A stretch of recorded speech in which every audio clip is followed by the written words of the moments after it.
All right, Joe Biden and the Democrats have continuously downplayed the threat that China poses.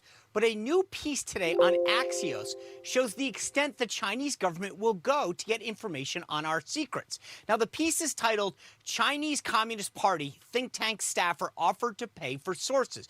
And it describes how someone from the Chinese government posed as a think tank worker to try to pay the reporter at Axios for names of sources and information about the Biden team. Interestingly, the reporter for the article is the same reporter who, get this, broke the story about Congressman Eric Swalwell's ties to a Chinese spy ring. All right.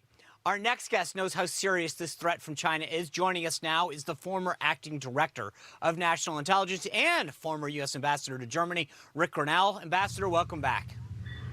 Sean, thanks for having me. All right, well, let me read you a couple media headlines in case you haven't had enough. This is from the Epoch Times. Top Democrat claims ignorance about Swalwell's ties to China. This is from the Washington Examiner. Establishment media is poised to let Swalwell off the hook for Chinese spy story. And this from the Federalist. New York Times continues Swalwell blackout, exposing relationship with Chinese spies. Ambassador, it seems like the Chinese government is taking this issue more seriously than Democrats in Congress or our own mainstream media. Look, I'm very concerned, Sean, that Democrats aren't reading the classified information that they have access to if they're on the Intelligence Committee, because no one could read what's been happening and not be very concerned. And let me just say something that I've said before, but it's gotten worse in a post-COVID world because the Chinese have really manipulated the supply chain over the last decade. So most everything is made in China that we rely upon in a post-COVID world. The gloves, the masks, all of this really put the United States at the mercy of the Chinese. And the Chinese were able to leverage this with governors, members of Congress, and with local officials. This had been going on for a while, but it got worse when they suddenly were handed the access to a whole bunch of PPE that we needed, the American people needed, and governors were scrambling in particular. And the Chinese have used this for a very long time.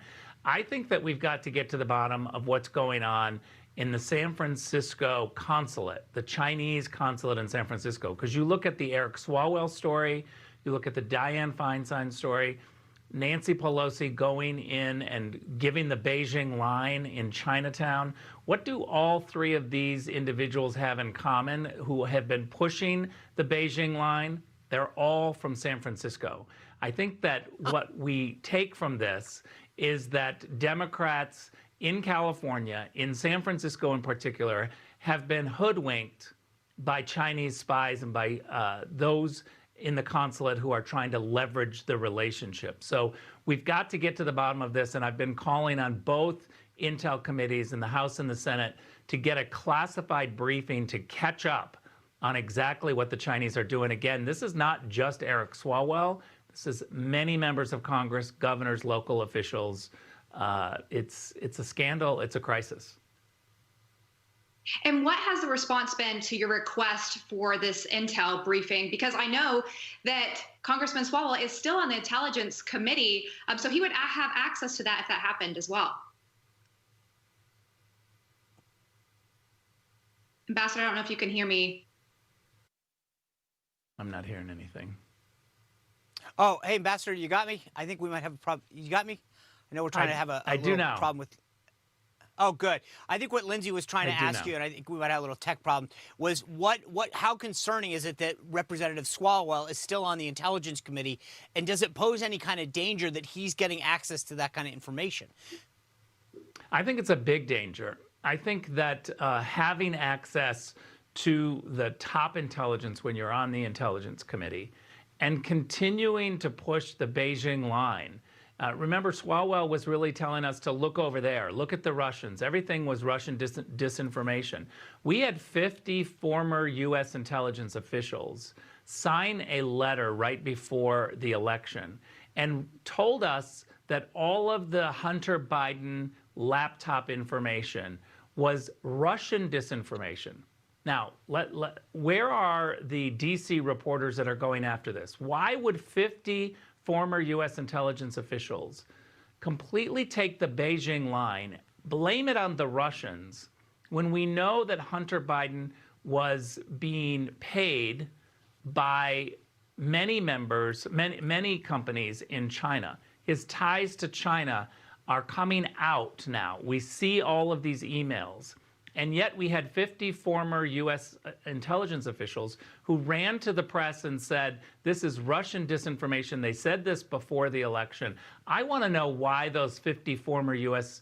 officials went out on a limb and blamed Russia, delivering the Beijing line to look at Russia while the Chinese were leveraging their relationship with Hunter Biden and other members of the Biden family and local officials and governors. This is a real crisis, and for some reason the Democrats keep telling us to look over there, look at the Russians.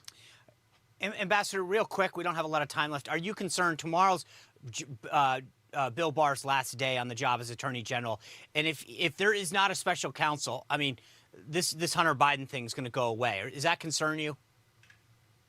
Look, what concerns me is this leverage that we've been talking about that the Chinese are using. And so what I would say is we need an investigation, a special counsel, or some sort of effort, maybe bipartisan effort, to look at what the Chinese have done in academia, in politics, yes, sports, in a whole bunch of different areas.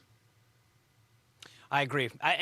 We hear that from lawmakers. I think you, rightly so, continue to put pressure on people and call it out, and I hope you continue this, because this is such an existential threat to our very way of being, and I don't think people on both sides of the aisle are recognizing what you're preaching. So thank you for doing that, and look forward to having you back soon, and if I don't see you again, have a Merry Christmas. You just watched Newsmax TV, America's fastest growing cable news channel, now in more than 70 million homes. You can get Newsmax TV on your cable system or check your cable guide. And if your system doesn't carry Newsmax, call them, tell them you want Newsmax TV, because we're real news for real people.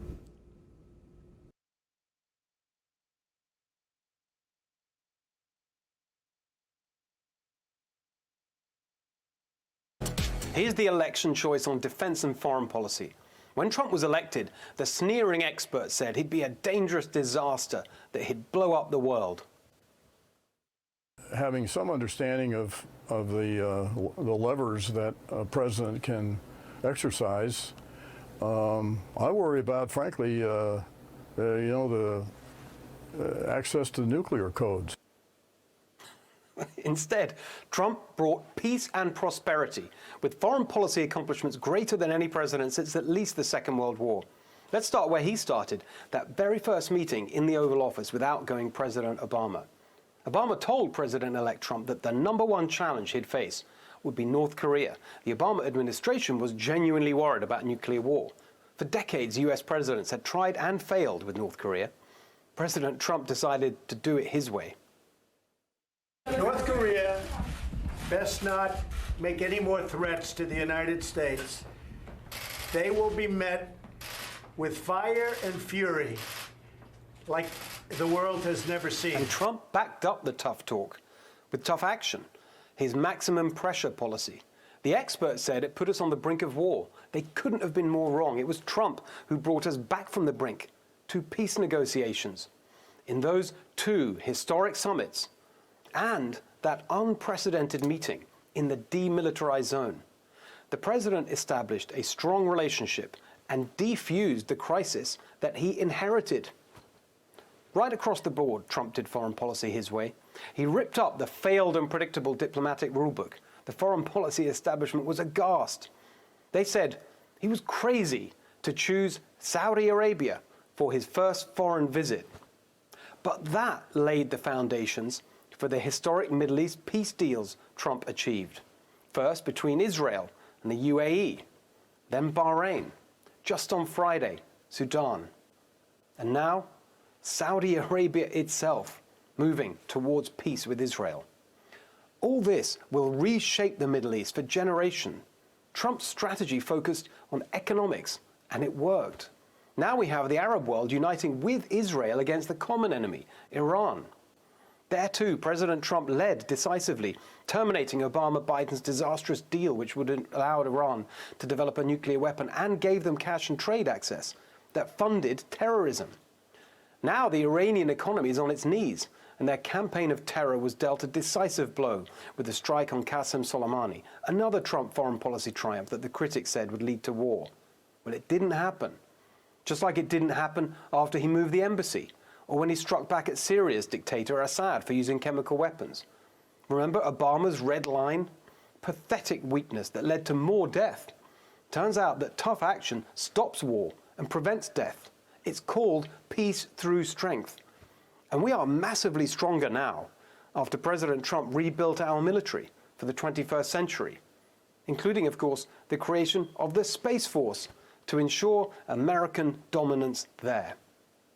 And it really was peace through strength, literally.